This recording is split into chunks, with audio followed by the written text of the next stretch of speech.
Hello and welcome to episode 139 of the Clean Energy Show. I'm Brian Stockton. I'm James Whittingham. This week, an indoor wheat experiment is a big success. A new crop is harvested 6 times a year.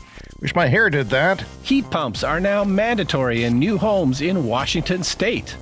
Also mandatory, cheering for the Seattle Kraken. Electric truck stops will need more power than a small town, but about the same amount of meth. LaGuardia Airport will host a pilot project that uses a flywheel to speed up EV charging.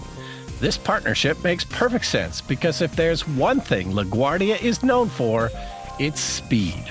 All that and more on this week's edition of the Clean Energy Show.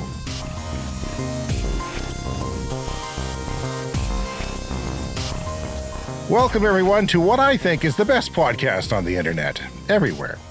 That's a bold statement. It's objectively true. Objectively true. I think so. Right now, this is a particular moment. And also on this week's show, Brian, we also have stuff about SpaceX. It's buying ads on Twitter because its CEO bought Twitter. And, we wonder if Tesla could be next because Tesla has never advertised, neither has SpaceX. So maybe this could break ground for that. We'll see. The first case of battery espionage has been discovered in Canada. Hydrogen pump prices are going up 33% in California.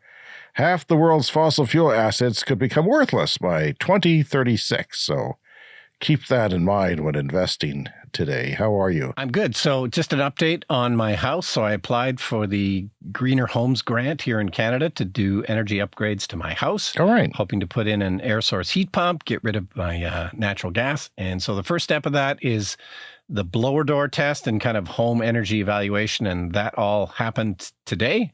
So that was fun. They put the big blower in the door. They test the air tightness of the house. So they got this door-shaped mast that goes all over the door with a hole for the blower and the blower only, right? Yeah, and it blows air in or out. I can't remember. And then they can also go around the house, with the sort of infrared camera thing and with the blower on, kind of show you where the leaks are in the house. It's wintertime now. It's super cold out. Oh, well, then it'd be sucking it. It would be sucking it and the air would be coming in through the window cracks and things like that. Yeah. So did they go around with a smoker? No smoker, just this infrared thing. Maybe they use the smoker more in the summer. Oh, okay. Well, they didn't use a smoker on mine, and they didn't do that on mine. They didn't go around. So what did you find out? Not too much yet. They have to sort of crunch all the numbers because they do a volumetric assessment of the house where they calculate the interior volume of the house. So then they have to go and take the measurements that they got from the blower door, do some calculations, figure it out, and you get kind of like an Energy Star rating for your home. And we did this about 10 years ago when we did some upgrades. It was a similar program. So they give you a number. I think it's out of 100 of what your energy efficiency is. And then as you make improvements, they do the blower door test again when you're all done, and you hope to increase the sort of Energy Star rating of your house. This is mostly for air sealing, right? Yeah. And, we could see that a little bit with the infrared camera. Yeah. But, we will hopefully do some more upgrades. It's the main thing we want to do is the air source heat pump, and we should get the grant for that kind of regardless of, what the blower door result is. Yeah. I told you last week there's a TV series shooting across the street from me, and they were actually outdoors shooting today. So I was worried the blower would, they'd come knock on our door and tell us to turn the blower off because you're a film prof. You know the film community. Old man Stockton's wanting money to shut down his blower so we can continue our production. Because people do that on the streets. They'll run their muscle cars and have to get paid off. To get paid off to shut it down because the film crew needs quiet. And, I watched The Godfather yesterday. Yeah. Which I hadn't seen in many, many years. Let me guess, Blu-ray 4K. Exactly. It's this restored version. It's quite cool. They did extensive restoration. But a lot of that movie is ADR. I sort of didn't remember that, but ADR being dialogue replacement, where a lot of the dialogue was replaced in post-production, like a lot of it, like way more than half, I think. Wow. So it was a low production, low budget film, more or less, wasn't it? Yeah, I guess that would be the reason, like lots of location shooting and lots of extraneous noises. But that was sort of the surprise on that one for me. Did you just notice it more this time or what? Yeah, I haven't seen it in 20, 30 years. So you were just a child then, really. I mean, you were naive and young. You accepted everything as reality. Mm-hmm. Yeah, I wish I was that. It's a fascinating, if you're interested in it on the Blu-ray, and like there's these special features about how they had to restore it. because the film, when it came out in 72, was just wildly more popular than anybody expected. And whenever that happens, they have to run more prints they got to make more prints of the film. So the original negative, even though it's only 50 years old, like ended up getting totally ruined. And the restoration that they had to do was like amazing, like to the point where they were going and taking outtakes. Like they were taking outtakes and cutting them back into the film because certain shots were damaged. And, with the approval of the director, you can do that kind of weird thing. Oh, wow. I don't know how I feel about that. You get used to a film that would stand out to you. It shouldn't be in any way that you notice. It's like literally like just a shot of somebody walking down a hallway or. Oh, okay. That's different. And yeah. Yeah. It's nothing important. My childhood home has been destroyed. There was an explosion in Regina. That was your childhood home? No, it wasn't. But it was built next to my childhood home. And when I say childhood home, I mean I lived there for 3 months in grade 8. Oh, okay. So my brother lived there, and I left home in grade 8 and went and lived with him and found out he had a girlfriend who became his wife, who eventually became his ex-wife. That building, which is a brick 3-story apartment building with, I think, 12 suites in it, has to be demolished now because the house next door blew up. Well, it was kind of like an apartment building that they were building right when I was living there, I think, and it's like a 4-suite housing, but nobody was living there. But the whole thing blew up right off the ground, boom, and the only person who was injured was somebody who didn't live there, who lived somewhere that a window broke. But this is a story, kids. Natural gas caused this explosion. Solar and wind have never caused an explosion. I had my first clean energy show dream the other night, and it was a pair of them. Yeah. In the first one, Brian, I was in the backseat of your Tesla. You got out, and I was concerned, did he hit the brake? And you got in front of the car, and the car ran over you. And I think I was watching Breaking Bad, because I'm just now watching Breaking Bad. And there was a scene of a car running over somebody. So the same crunch from Breaking Bad was there. And I didn't think it went well for you. And another part of the dream, for some reason, I was in this giant mansion with all kinds of celebrities around and people. And I was ready to record my end of the podcast, and we couldn't find you. You was just not to be found. So, like I said earlier, SpaceX, as a guest, has bought a package to advertise its Starlink internet service on Twitter. Now, SpaceX has never advertised before. Starlink has never advertised before. Tesla famously does not advertise because its CEO has always said that the car sells itself, and to this point, it continues to do so.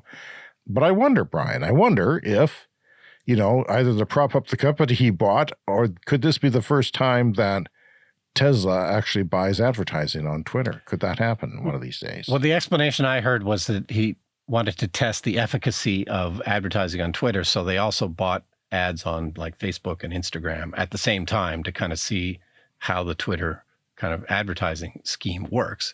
But it is a sort of demand lever that Tesla could employ. Like if they ever, like they still have a big backlog of orders, so they, demand is super strong. But if demand ever starts to slip, once they start producing more and more vehicles, they could start advertising to, if the demand ever does start to slip. I guess the first thing they would probably do is lower prices because they've been raising prices. So because the demand has been too high. The first thing they would do is back off on those price increases and then maybe go even a bit further if they had to. I imagine they're going to. I mean, they've got 3 factories around the world, which are going to hit their stride pretty soon, right? Or is it more than 3? Am I counting wrong? I guess technically 4 if you count Fremont. 4, yeah. Yeah. And there was an erroneous, what people think is an erroneous report that Tesla was going to sell its Chinese-made cars in the United States, some of them. I've long predicted that ever since I saw, what's his name? Sandy Munro. Sandy Munro Live, his channel. Yeah, he said that from what he understood, and he has expertise in Chinese manufacturing and has consulted with automakers over there, that 20% less is what Tesla can make in China. Like they'll save 20% on the price of the car. And it turns out that the Chinese manufacturing is really good because they're bringing the Chinese manufacturing people over to the States to say, why can't we be as productive as you? Did you ever see that documentary called, what was it called? It was the Factory. It's produced by Obama. And it was about no. Chinese companies that decided to take advantage of tax breaks in Ohio or somewhere, to bring back an automotive factory or a factory that was in an automotive town in, I want to say Ohio, somewhere like that. And they just could not get the productivity. They couldn't understand it, but they couldn't, no matter what they did, they finally threw in the towel, I think, and went home. And they visited the factory in China, and man, what a different culture, what a different work culture. Like everything is like calisthenics and unanimity and one team. And it's, I don't like that. I wouldn't want to work there. But as a manufacturer, it's seems like quite an advantage, and it seems to be effective. Yeah, well, the Tesla Shanghai factory is now operating at a run rate of about 1 million vehicles a year. So it is likely the largest car factory in the world, and they've gotten there in pretty short time. It's only been a couple of years that they've been producing cars. So yeah, and it's true that demand in China is down a little bit, and they did cut the prices in Japan a little bit, in China a little bit because the demand is slipping. But yeah, they export those cars currently to Europe, but the Germany factory is going to start filling those orders. So those Chinese cars, if there's too many of them for the Chinese market, will have to go somewhere. I don't think it would be North America, because the Texas factory will start filling that in, but more cars to go to, Australia or Japan or wherever. But on the other hand, Brian, you've got the Cybertruck coming and the Tesla Semi. So maybe you could take one of those lines and start spitting out, Model Ys or something from China, or maybe you make the X and the S, which are lower volume. It's more likely like the next model that's coming, like they'll eventually be a lower cost model. Yeah. So I assume they're planning for that in China. And they could start making more variants too, like even longer range variants as well. Sure. Yeah. So from Bloomberg, a 35-year-old Hydro-Quebec employee who worked on battery materials research has been charged with espionage for allegedly obtaining trade secrets for China. Wow. He's in Candiac, Quebec. He has a Chinese sounding name, so I don't know if he was originally from China or if he's an immigrant worker or what his nationality is for sure. But he was arrested following an investigation that began in August. So, I'm concerned about the Chinese government. They have no shame when it comes to these things. Like there's some car companies in China are accused of duplicating Teslas, blatantly, copying them, and a lot, even down to the software. This is the first time this happened, but it seems like they'll do anything to be competitive. And as we've mentioned before, so Hydro-Quebec, that's the electricity utility in Quebec, the provincially owned utility, but they've done a lot of research into batteries and battery materials, and they own a lot of patents in that. So I guess whatever they own there at Hydro-Quebec was valuable enough to be espionaged. And it's a highly competitive, batteries are highly competitive, but if they have, who knows what hasn't been caught? Because it seems like there's been more and more instances of this. And of course there's, computer espionage and all that sort of thing. That's a concern for all countries. And it seems like, you have to put a lot of money into that. What do you think? This is why I asked Brian what he thinks about things that I don't know what to think about. So Brian, Tesla has proposed a North American charging standard.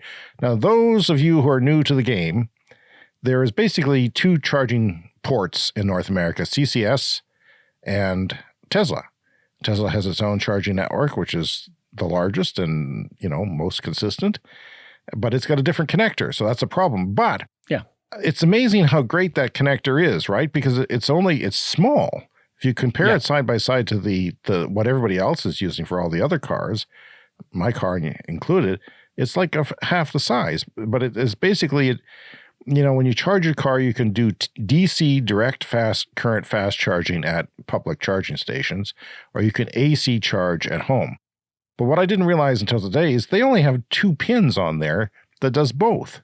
So that's why it's lighter and smaller. They figured out a way to do both. No, and the connector, it's more like a quarter the size of the CCS connector. So I think it'd be a fantastic idea. It's definitely the better standard of the two.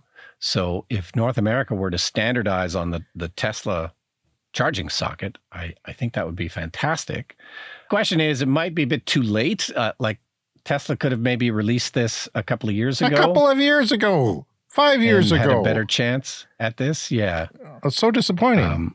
Too little, too late, because it's probably not going to happen now. Probably not. But what Tesla said in their press release was that they've been talking already to the companies that make the charging networks, the chargers for the third-party networks that normally are CCS. And it sounds like they have some plans already to incorporate the Tesla connector onto those. So I don't know. There is some hope, but it's probably too late. And CCS there'll likely be two standards in North America, CCS and Tesla. Part of this is the federal government in the United States is giving a lot of money to expand the charging networks. And so, but when you do that, you have to have more than one charging standard, more than one car company that uses it. So if just one car company, any car company that sells maybe 10 cars a year adopts it, Tesla's in the clear. They don't have to make the CCS ones. And they could get, all the government subsidies for just making their chargers that they already make. Now, the government could go and tweak that fine print. Okay, so here's another one for you. This is a Clean Technica op-ed. It says, tolling the highway to green trucking.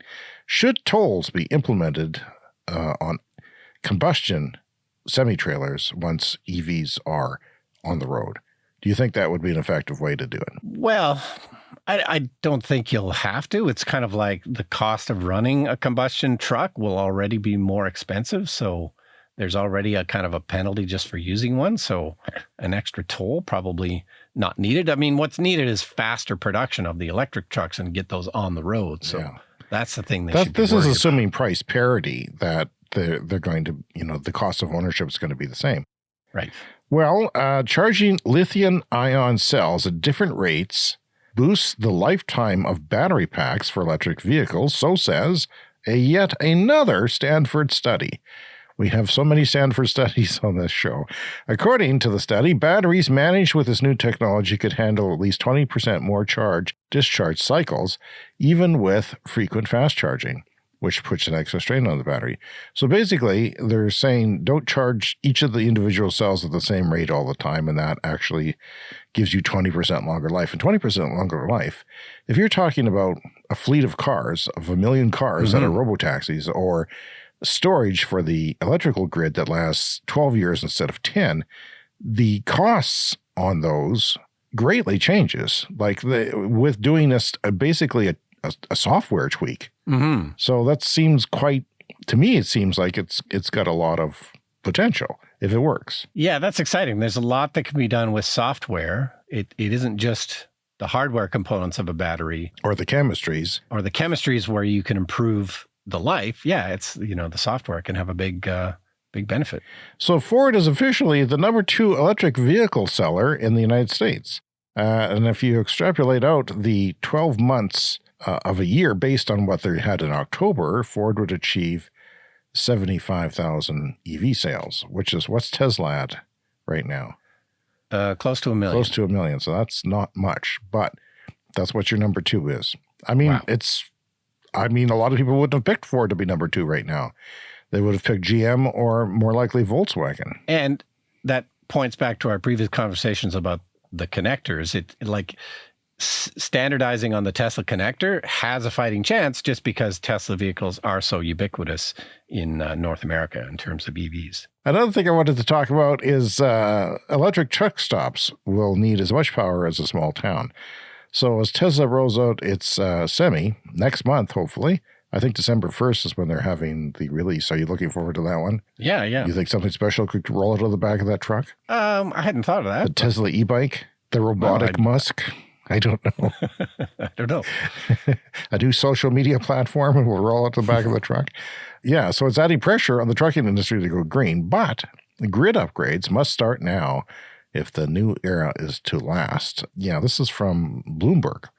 And sometimes these stories make me wonder if that is all accurate. But a sweeping new study, this is another study of highway charging requirements conducted by utility company National Grid PLC. Researchers found that by 2030, electrifying a typical highway gas station will require as much power as a professional sports stadium. And I would think sports stadiums use less now with all the LED lighting, but It's probably better, but I know like our city built a new football stadium a few years ago. And I don't know if you noticed, but there are all kinds of like electrical transformer like boxes outside the stadium. They hid them in the park. There's a park next to the stadium. And they had to try and hide all of these electrical transformer boxes. And there's a lot of them. And the power used to go out on the old stadium we had here. This is a stadium we had for the Canadian Football League, by the way. And, okay, so this is just for electrified passenger vehicles. As more electric trucks hit the road, the projected power needs for a big truck stop by 2035 will equal that of a small town. And they think that lots of wiring will have to be done. Nobody really knows how this is going to play out with trucks. Like, is there going to be specialized newly built truck stops, because truck stops are a thing? You have a shower, you park the truck for a while, it's a truck resting stop as well as. So I don't know how do you think that will play out if you had to guess? Well, there's usually a decent amount of space at existing truck stops. So I assume there's enough room at the existing truck stops to kind of transform them and have both fuel and electric as we, hopefully they have started working on that already. Yeah. Now, just to tag on to that, I want to skip ahead to the story about LaGuardia Airport. Sure.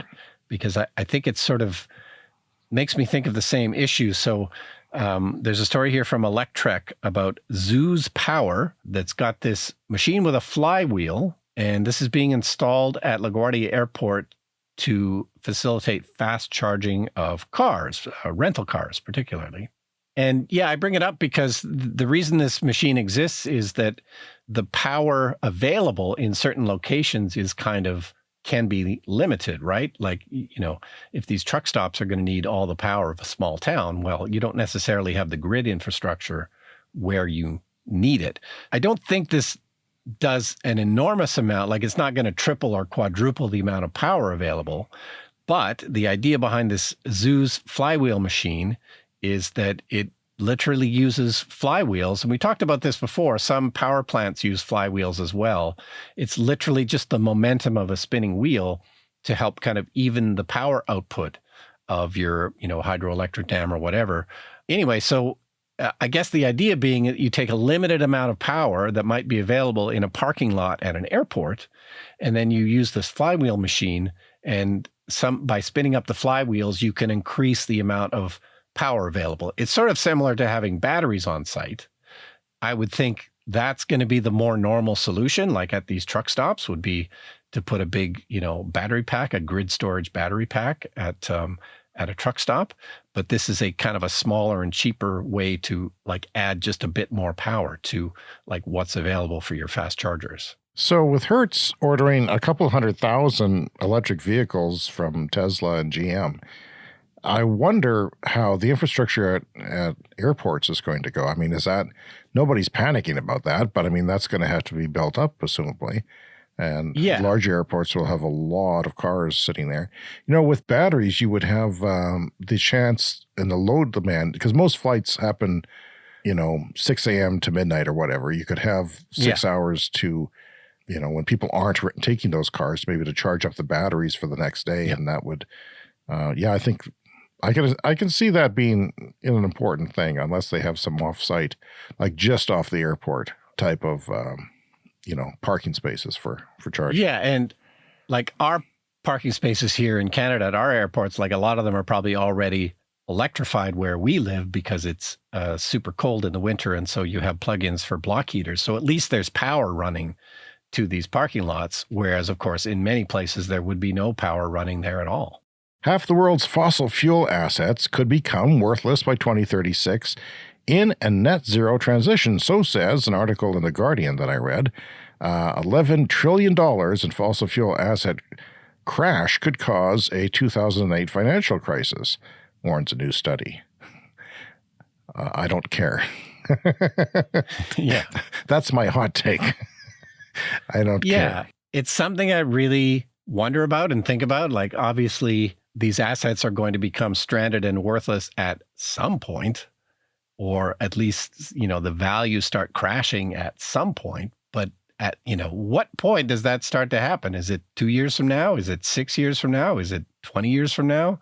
It's hard to say, but, I wouldn't want to be holding a lot of fossil fuel investments longer than the next couple of years, that's for sure. I think the big question is, when will EVs really take off where there's not a battery constraint? And it sure seems like it's going to be within 5 years. It could be 2 years. It could be 5 years, but somewhere in that period, I think it's really going to grab momentum. And yeah, but also too, like as we've discussed, like last week and other weeks, there's not a lot of new money being spent on new oil exploration because they can kind of foresee, okay, there's not really going to be the demand. It's not worth it to spend this money building.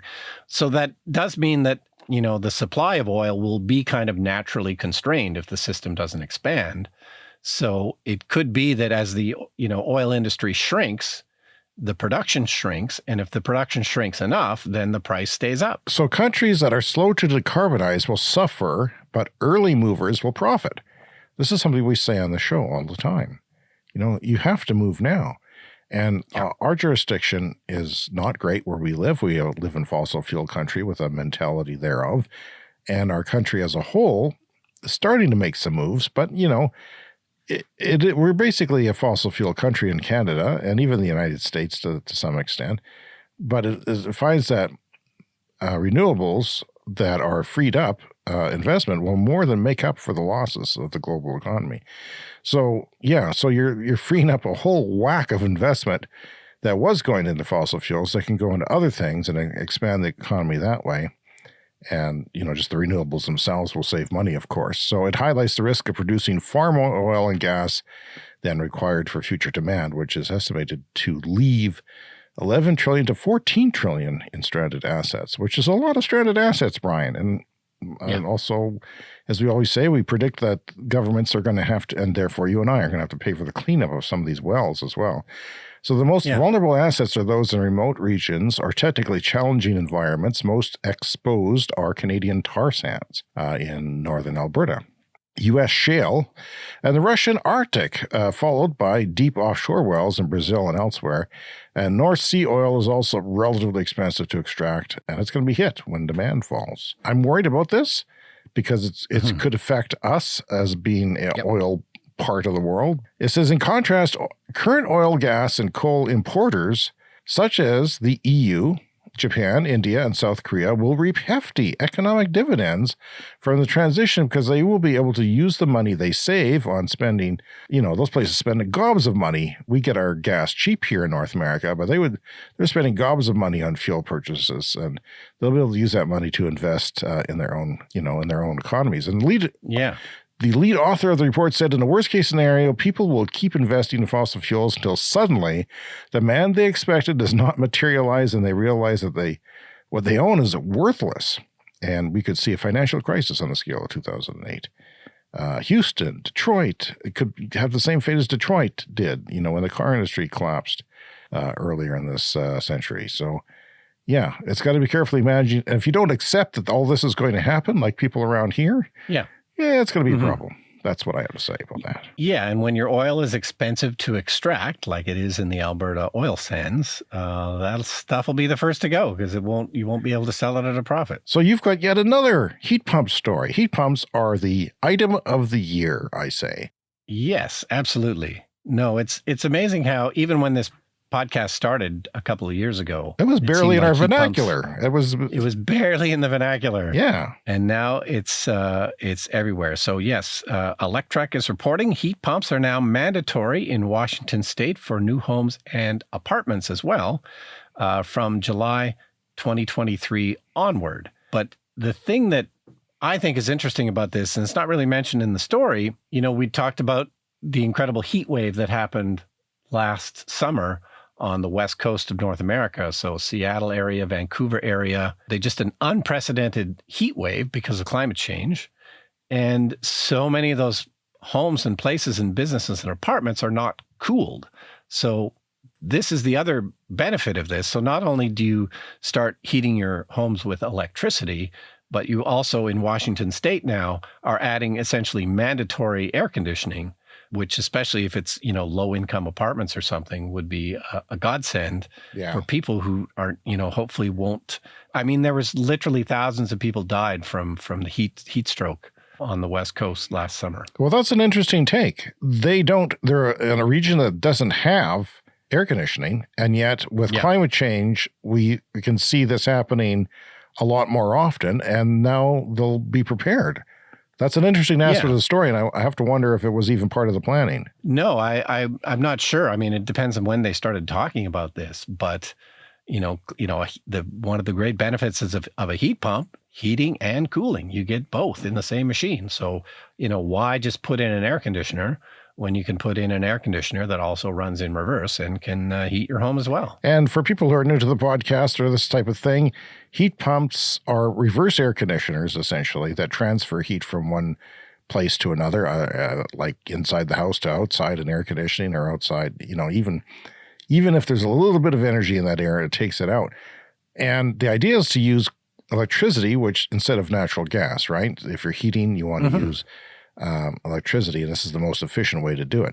Yeah, and in a place like Washington State, a lot of homes are already heated with electricity. Like, it's not a frigid cold place like here. So there are more, 99% of homes where we live are heated by natural gas because it's so ridiculously cold.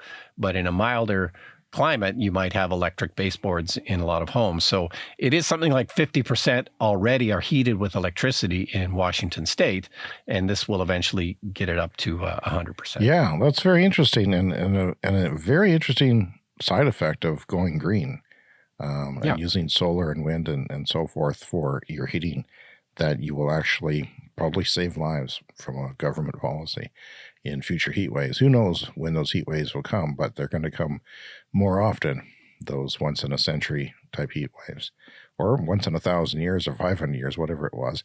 I want to talk about indoor wheat, because we live in the heart of wheat country. You can't swing a cat without hitting a wheat sheaf, or it's on symbols for everything where we live. We're the breadbasket of Canada. And what was the name of your first feature film? I made a film called Wheat Soup. There you go. It had to be in the title. It had to be. So this is interesting to us because you know how there's hydroponics, like indoor gardening, which I'm fascinated with. They do it in containers. They do it in buildings where they're basically using fertilized water and no soil to grow, tomatoes or whatever in greenhouse-like conditions. And I find that very interesting, especially when they can do it up north. And by the way, I saw another article in Bloomberg about the Yukon, the climate changing, and their people are up there growing potatoes and things that they never used to grow before, and wheat as well, which is required, a lot, and cabbage and things like that require a lot of sunlight when they have their 20-hour sunlight days in June. But, it costs a lot to transport fresh food up there, so it's very expensive and very not fresh. Well, the carrots is another thing that they're growing a lot of, potatoes and carrots, so that's great. It's great in one sense because it's, there's an advantage to them. But in this case, indoor wheat, Amsterdam-based startup Infarm grew wheat without using soil or chemical pesticides, which is nice. And with far less water than conventional farming, which is also nice. So the first indoor farming company to grow a staple crop is a milestone for a nascent industry that has attracted venture capital funding on its promise that its technology can help feed the planet. If delivered at scale, growing a staple crop indoors has the potential to become a game changer. Supplies have increasingly been challenged by climate change and logistical issues. So you could grow, wheat in Antarctica if you wanted to, right? If you got this technology down. And Infarm said that its first trial shows that projected annual wheat yields of 117 tons a hectare. Okay, now that compares with the average 2022 yields of 5.6. So let me give you that again. Indoors, 117 tons a hectare annually. Outdoors, 5.6. And in the European Union, it's 3.1. Wow. Sorry, that's in the European Union. It's actually less than the United States, which surprises me. It's only 3.1. Now, part of that reason of the higher yields is they have 6 crops a year. Okay? But if you times 3 0.1 times 6, you still don't get 117 tons. So it's just a lot more dense and efficient to do it that way. I mean, it's not easy. We're probably decades away from this being a regular thing and getting the efficiencies and the costs down. Maybe a couple of decades. It's hard to tell, but, it depends on what the need is too. But this is interesting. And I just, because it's going to be perfect, right? You're not going to spread pesticides on it. You're not going to have to worry about weeds.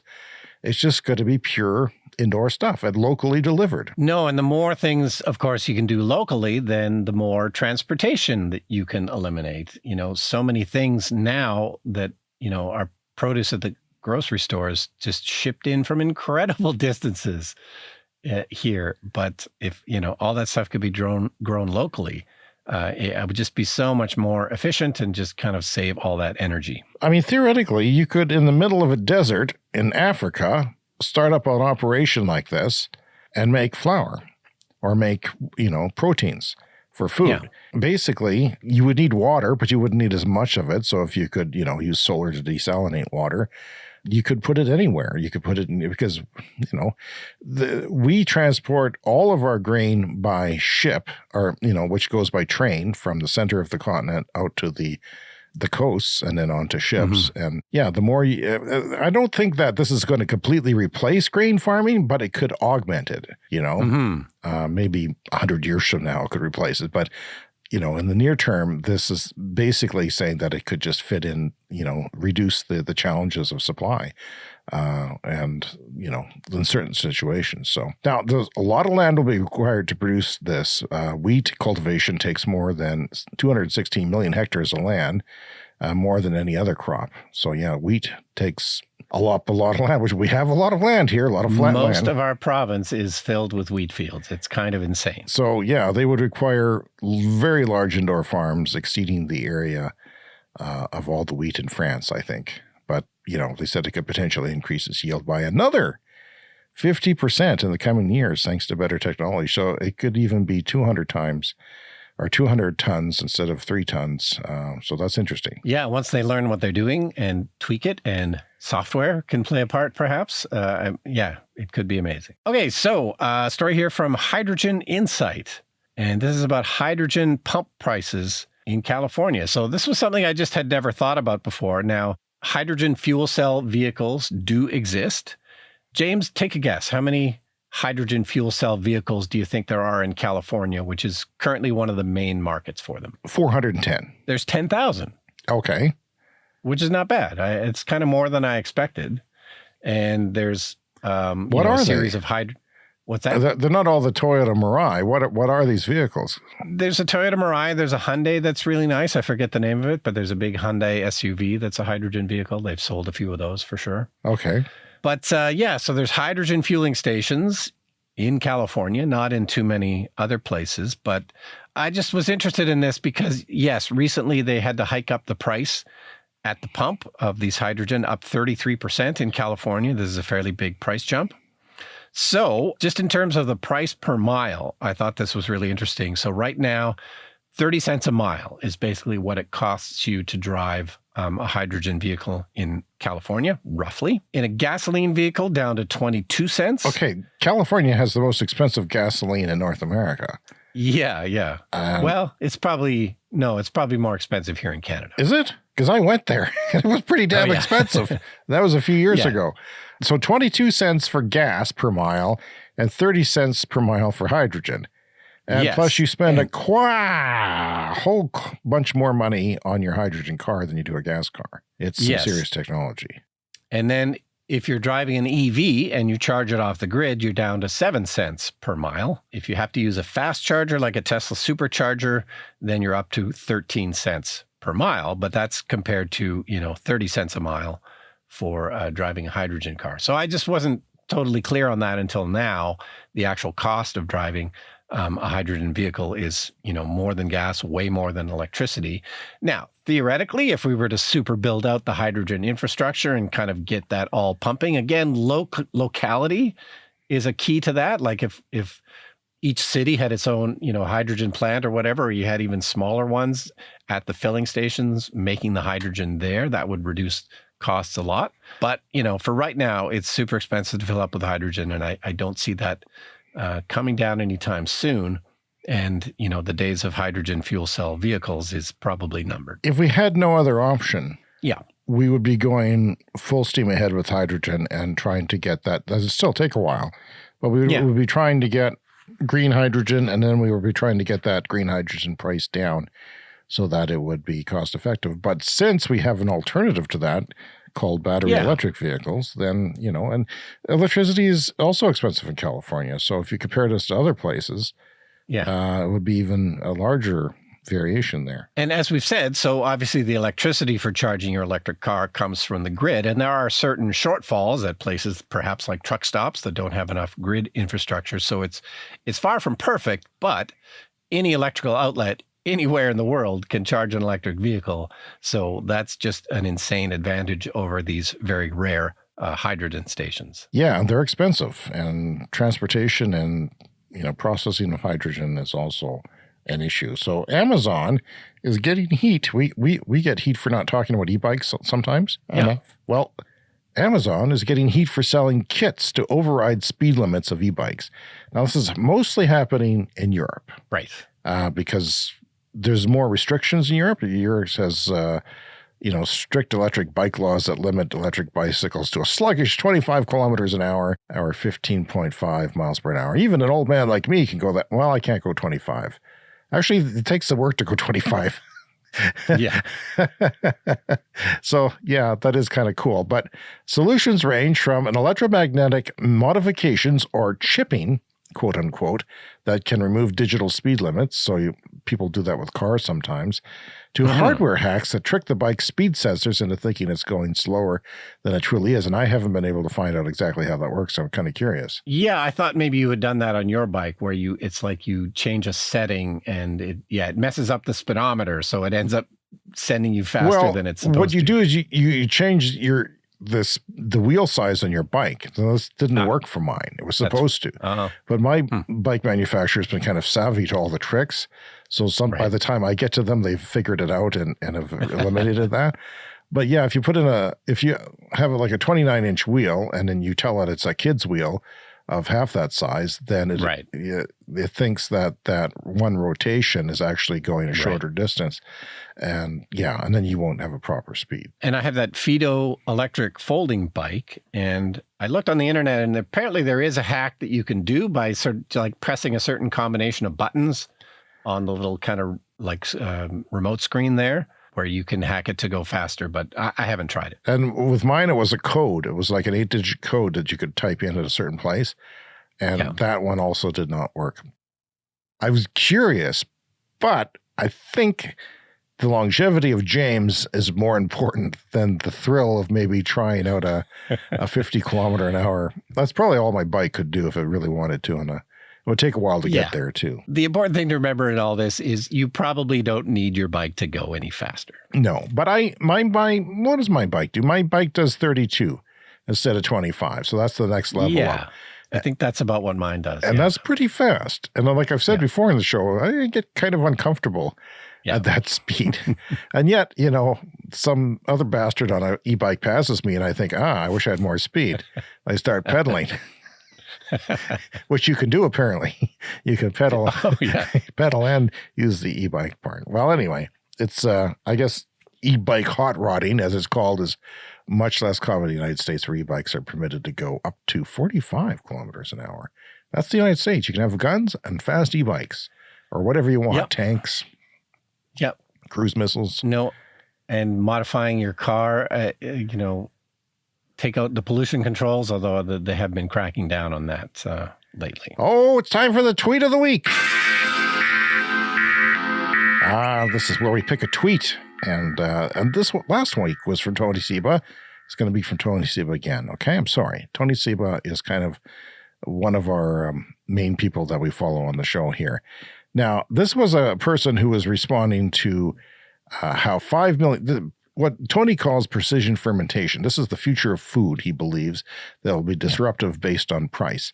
This is one of the ways that, is like Beyond Meat. That's one aspect. And then there's cellular meat, which will actually resemble steak and the texture of steak in the future, maybe 10 years from now, that'll be viable financially. But dairy is the first one that's going to be disrupted because glass of milk is 90% water and 3% of that is protein from the milk. So that's really all you're dealing with is that protein, because the rest is fat and sugars, which you can get from other places. It doesn't have to be from a cow.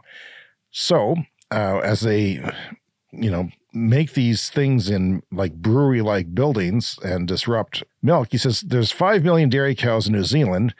And so that would require 100 precision fermentation factories to replace all the cows. Less if they're bigger, which they will be. So it's just a matter of time, and probably less time than most people expect. And Tony Seba says to that tweet, correct, the total land needed to replace all the cows in New Zealand, 5 million of them, which is more than Canada, by the way. I believe we only have 1 million cows in Canada. Wow. I haven't counted lately, but I'm told that it's around 1 million. The total land needed would be around 1,700 acres. But you compare that with like the Auckland airport, it's 3,700 acres. So basically half the Auckland airport could replace all the dairy cows. Yeah. The land-wise. And then you have all that land you could put solar on and do other things. So like this is a huge disruption of the world. Yeah. If you think of a cow as basically a type of food technology, well, it can be delicious. It's the least efficient food technology. In fact, I think Tony said that the cow in particular is the least efficient of all of the kind of animal food technologies. So, we get a lot of things from a cow, but the resources and the land and everything needed to get that is kind of insane and is ripe for disruption. So as Tony points out, the first disruption will happen in just a few years, and he thinks that dairy will be bankrupt by 2030. And the reason is 30% of his business is business to business. So if you buy a protein shake, you're buying protein powder, okay? And if it's cheaper to come from this fake stuff, if you can call it that, fermentation, than it is from a real dairy cow, and you're greener, people are just going to go where the cheapest. If you buy bulk for a protein bar or a protein shake or whatever, all these things that have chocolate bars and everything, and all kinds of foods that are processed will have, first that will go, and then 30% of dairy's gone. Yeah, no, and he mentioned too in his latest video, just the switch, like Coke and Pepsi switched from cane sugar to corn sugar back in the 80s, basically their entire product lines switching over to corn as the source for sugar. And while there is probably some taste difference, was definitely not enough taste difference to stop what they were doing, because they completely 4 years the main ingredient. 4 years they did it. And just boom. Yeah, in 4 years, complete switch over. And this is the main ingredient in their products. Yes. And that means it's time for the lightning round. A quick look at fast-paced energy news and climate news from this past week. Growing EV demand helps Volkswagen reach 500,000 ID deliveries 1 year early, Brian. That is a good news story, isn't it? Yeah, we talked about that a few weeks ago. They're on track for 500,000 deliveries. That's Volkswagen this year of EVs, and that's a huge, huge number. Volvo debuts its first electric trucks made with fossil-free steel. That is steel made with green electricity. And it is also 90% recyclable. So that's cool. Yeah. So Volvo is trying to green their whole lineup of vehicles, and they're doing it partly by switching over to electric, but they're also doing it by going with fossil-free steel in their cars, which increasingly more and more manufacturers are going to do. COP27 news, 41 signatories have joined the pledge to stop funding fossil fuels by the end of year. But problematically, Brian, 4 large signatories are not signing: Germany, Italy, the United States, and your favorite country in the world, Canada. No. I'm sorry. Damn it. That's just sad.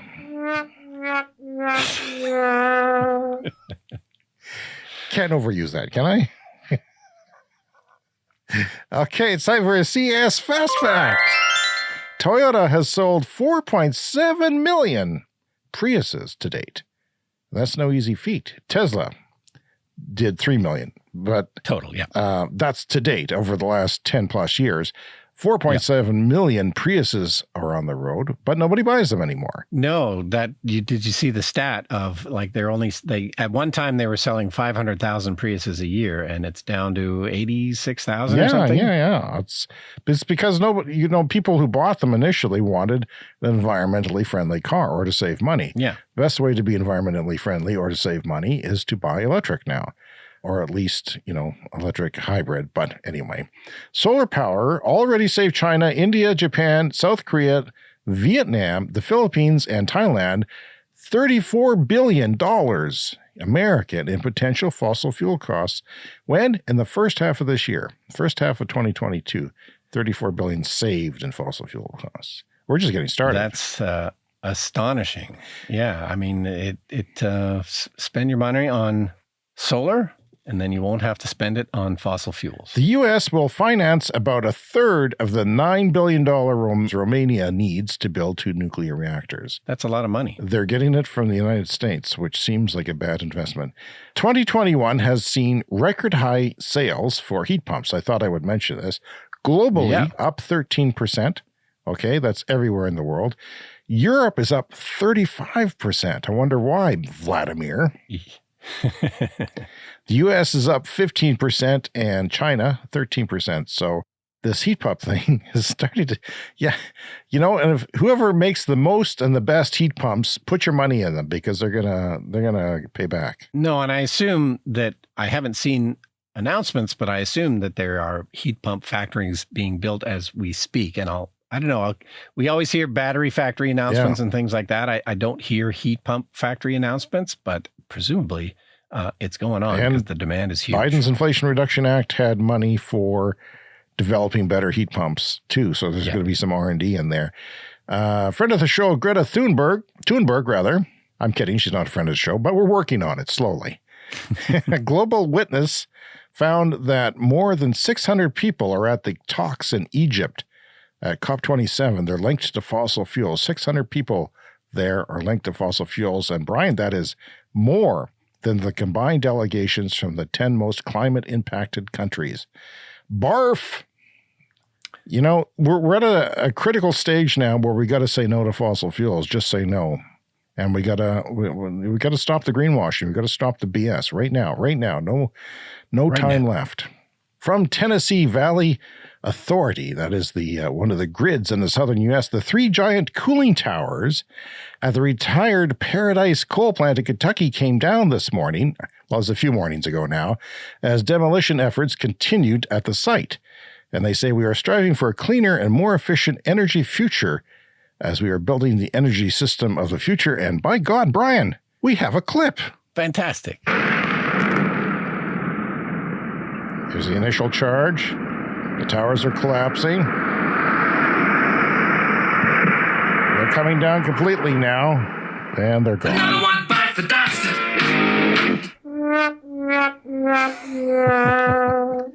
Goodbye, coal plants. 3 cooling towers in Kentucky.